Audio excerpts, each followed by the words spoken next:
Hello, my name's Bev and I'm the author of the book Please Eat, A Mother's Struggle to Free Her Teenage Son from Anorexia, which describes our family's battle with the deadly eating disorder, anorexia nervosa, which my teenage son Ben developed back in 2009 when he was just 15 years old.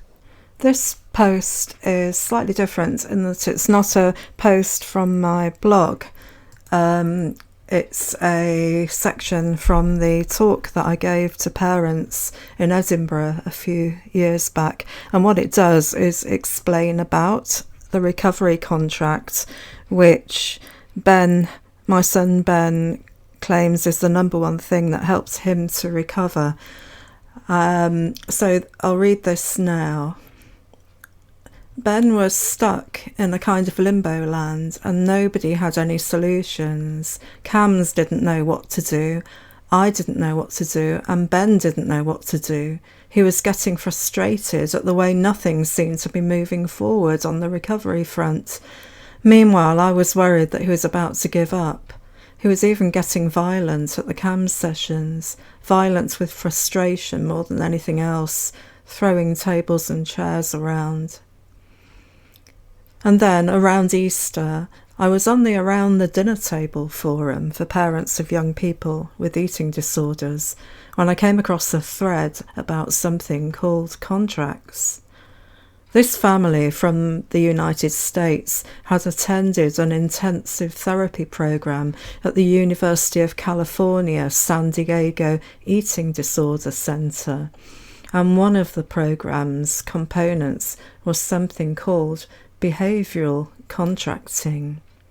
From what I could gather, this seemed to be a system of rewards and incentives which would encourage progress and assist the individual in facing and overcoming challenges and hurdles, hopefully leading to a very gradual recovery.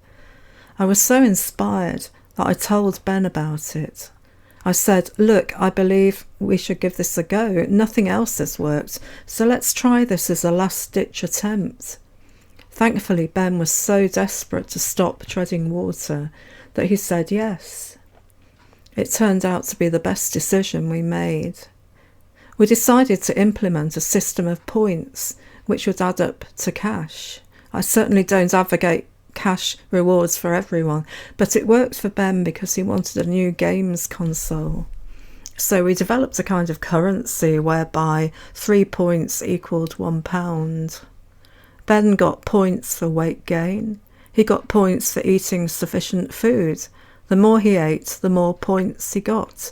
He got points for keeping his exercise under control within certain agreed limits and for facing fear foods and overcoming them. He got points for things like socialising and for getting back into school.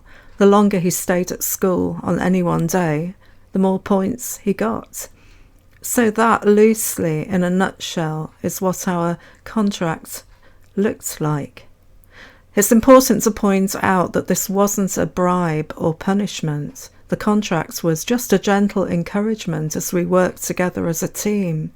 We'd get together at our contract meetings, as we called them. We'd agree that neither of us was permitted to yell at the other. It was simply a time to chat rationally without the eating disorder demon being present. We also began to go on lots of leisurely walks together. We'd talk about stuff, about how the contract was going, and so on. Very, very, very gradually, we began to see progress. Very subtle changes, extremely slow, often painfully slow, but they were positive changes. Everything was improving.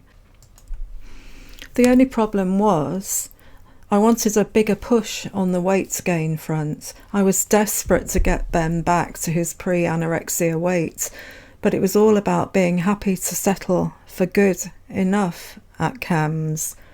I was told that some individuals choose to remain at a low weight because it's easier for them to cope with. Now, for me, good enough isn't good enough. Fully recovered means fully weight restored. But thankfully, now that Ben was eating a far more balanced diet as a result of overcoming fear foods, especially fats, his thinking became more rational and his mood began to improve. So very gradually over the summer, autumn and winter of 2011, things moved slowly forwards. So yeah, that's the bit out of my talk that I did to parents that talks about the contracts and the way that it turned out to be, as Ben always says, the number one thing that helped him to recover from his eating disorder. Of course, a contract like this might not work for everyone, but it certainly works for us, and it came at exactly the right point when Ben was in limbo and needed something to help him move on. It was amazing the way that I discovered it at that particular time when we needed it so much. So that's the end of that. Well, it's not a post, is it? It's a bit from my talk, but that's the end of that, and I'll talk more about the contract as I look through the other blog posts from March and April 2011. Thank you for listening. You'll find a link below to my blog, and you'll also find a link to my website where you can download free PDFs of my blog, and also a link to Amazon where you can buy a copy of my book.